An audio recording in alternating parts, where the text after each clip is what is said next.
ಬೆಸ್ಕಾಂನಲ್ಲಿ ಸದ್ದಿಲ್ಲದೆ ನಡೆಯುತ್ತಿದೆಯಾ ಹತ್ತಾರು ಹಗರಣಗಳು.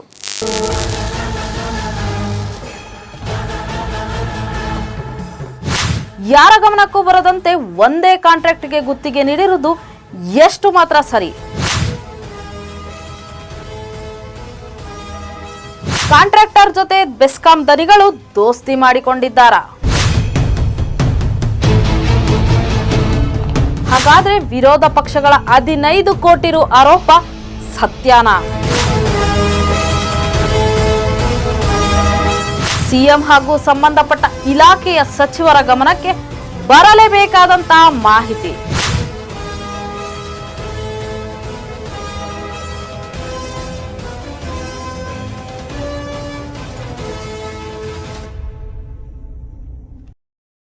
ನಮಸ್ತೆ ವೀಕ್ಷಕರೇ, ಮೆಂಡು ನ್ಯೂಸ್ ನೆಟ್ವರ್ಕ್ಗೆ ಸ್ವಾಗತ. ನಾನು ನಿಮ್ಮ ದಿವ್ಯಾ. ಬೆಸ್ಕಾಂ ಸ್ಕ್ಯಾಮ್ ವಿಶೇಷ ಕಾರ್ಯಕ್ರಮಕ್ಕೆ ಸ್ವಾಗತ. ಸರ್ಕಾರದ 5 ಗ್ಯಾರಂಟಿ ಯೋಜನೆಗಳಲ್ಲಿ ಗೃಹ ಜ್ಯೋತಿಯು ಕೂಡ ಒಂದು.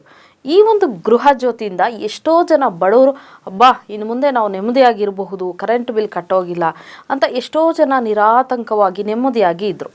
ಆದರೆ ಇದ್ರ ಮಧ್ಯ ಬೆಸ್ಕಾಂ ಈಗ ಮತ್ತೆ ಅವರಿಗೊಂದು ಶಾಕಿಂಗನ್ನು ಹೇಳಿದೆ.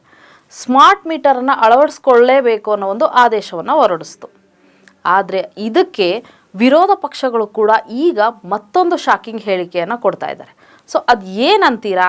ಸರ್ಕಾರದ 5 ಗ್ಯಾರಂಟಿಗಳನ್ನು ನಂಬಿದ ರಾಜ್ಯದ ಜನರಿಗೆ 6ನೇ ಗ್ಯಾರಂಟಿಯಾಗಿ ಹಗರಣದಲ್ಲಿ ಅತಿ ದೊಡ್ಡ ಹಗರಣವಾಗಿ ಬೆಸ್ಕಾಂನ ಸ್ಮಾರ್ಟ್ ಮೀಟರ್ ಒದಗಿಸುವ ಟೆಂಡರ್ನಲ್ಲಿ ಭಾರಿ ಗೋಲ್ಮಾಲ್ ನಡೆದಿರುವುದು ಎಂದು ಈಗಾಗಲೇ ರಾಜ್ಯ ವ್ಯಾಪ್ತಿಯಲ್ಲಿ ಸುದ್ದಿಯಾಗಿದೆ. ಸರ್ಕಾರದ ಇಂಧನ ಇಲಾಖೆಯಲ್ಲಿನ ಬೆಸ್ಕಾಂನಲ್ಲಿ ಹೊಸ ಸಂಪರ್ಕಕ್ಕಾಗಿ ಸ್ಮಾರ್ಟ್ ಮೀಟರ್ ಅಳವಡಿಸುವ ಯೋಜನೆಗಾಗಿ ಕಳೆದ ಸೆಪ್ಟೆಂಬರ್ನಲ್ಲಿ ಟೆಂಡರ್ ಪ್ರಕ್ರಿಯೆ ನಡೆದಿದ್ದು, ಇದರಲ್ಲಿ ವಿದ್ಯುತ್ ಇಲಾಖೆಯ ಎಲ್ಲ ನಿಯಮಾವಳಿಗಳನ್ನು ಗಾಳಿಗೆ ತೂರಿ ಒಬ್ಬರಿಗೆ ಅನುಕೂಲ ಮಾಡಿಕೊಡುವ ಉದ್ದೇಶದಿಂದ ಫ್ರೀ ಬಿಡ್ಡಿಂಗ್ನಲ್ಲಿ ಭಾಗವಹಿಸದ ಅರ್ಹತೆ ಇಲ್ಲದ ದಾವಣಗೆರೆ ಮೂಲದ ಒಂದು ಹೊಸ ಕಂಪನಿ ರಾಜಶ್ರೀಗೆ ಟೆಂಡರ್ ಕೊಟ್ಟಿರುವುದು ಹಲವು ಅನುಮಾನಗಳಿಗೆ ಎಡೆ ಮಾಡಿಕೊಟ್ಟಿದೆ. ಸದರಿ ಕಂಪನಿಗೆ ಗುತ್ತಿಗೆ ನೀಡುವ ಉದ್ದೇಶದಿಂದ ನಿಯಮ ಮೀರಿ ಕೆಡಬ್ಲ್ಯೂ ಕೆಟಗರಿಯಲ್ಲಿ ಟೆಂಡರ್ ಕರೆದಿರುವುದು, ಟೆಂಡರ್ ಮೊತ್ತ 571 ಕೋಟಿ ರುಗಳನ್ನು ಒಂದೇ ತಿಂಗಳಿನಲ್ಲಿ ಅಧಿಕಾರಿಗಳು ಅಮೆಂಡ್ಮೆಂಟ್ ಮಾಡುವ ಮೂಲಕ ರು 998 ಕೋಟಿಗಳಿಗೆ ಏರಿಸಿರುವುದು, ಸ್ಮಾರ್ಟ್ ಮೀಟರ್ ಒಂದಕ್ಕೆ ಮೂಲದರ 2432 ರುಗಳಿದ್ದರೂ 4998 ರುಗಳಿಗೆ ಕೊಟ್ಟಿರುವುದು, ವರ್ಷಕ್ಕೆ ಕನಿಷ್ಠ 4.5 ಲಕ್ಷದಂತೆ 5 ವರ್ಷಕ್ಕೆ ಸರಬರಾಜು ಮಾಡುವುದು, ಹಾಗೆ 10 ವರ್ಷಕ್ಕೆ ಪ್ರತಿ ತಿಂಗಳಿನ ಗ್ರಾಹಕರ ಬಿಲ್ಲಿನಲ್ಲಿ ರು 125ಗಳಂತೆ ರಾಜ್ಯದಲ್ಲಿ ಎಲ್ಲ ವಿದ್ಯುತ್ ಕಂಪನಿಗಳಲ್ಲಿನ ನಿರ್ವಹಣಾ ವೆಚ್ಚವನ್ನು ನಿಗದಿಪಡಿಸಿ ಒಂದೇ ಕಂಪನಿಗೆ ಟೆಂಡರ್ ಕೊಟ್ಟಿರುವುದು. ಇದೆಲ್ಲ ನೋಡಿದರೆ ಒಂದು ದೊಡ್ಡ ಹಗರಣವಾಗಿದ್ದು, ಇದರಲ್ಲಿ ಭಾರಿ ಬ್ರಹ್ಮಾಂಡ ಭ್ರಷ್ಟಾಚಾರ ಎದ್ದು ಕಾಣುತ್ತಿದೆ.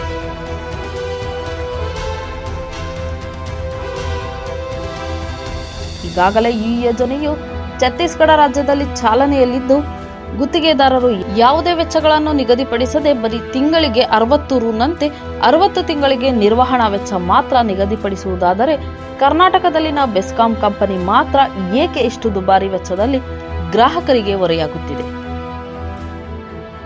ಇದನ್ನು ನೋಡಿದರೆ ಇದರಲ್ಲಿ ಇಂಧನ ಸಚಿವರು, ದೊಡ್ಡ ದೊಡ್ಡ ಅಧಿಕಾರಿಗಳು ಭಾರಿ ಬ್ರಹ್ಮಾಂಡ ಹಗರಣದಲ್ಲಿ ಭಾಗಿಯಾಗಿರುವುದು ಎದ್ದು ಕಾಣುತ್ತಿದೆ. ಇನ್ನಾದರೂ ಮಾನ್ಯ ಮುಖ್ಯಮಂತ್ರಿಗಳು ಮಧ್ಯ ಪ್ರವೇಶ ಮಾಡಿ ಸೂಕ್ತ ತನಿಖೆಗೆ ಆದೇಶಿಸಿ ಇದಕ್ಕೆ ಕಡಿವಾಣ ಹಾಕದಿದ್ದರೆ ಮುಂದಿನ ದಿನಗಳಲ್ಲಿ ರಾಜ್ಯದ ಜನ ನಿಮಗೆ ತಕ್ಕ ಪಾಠ ಕಲಿಸಲಿದ್ದಾರೆ.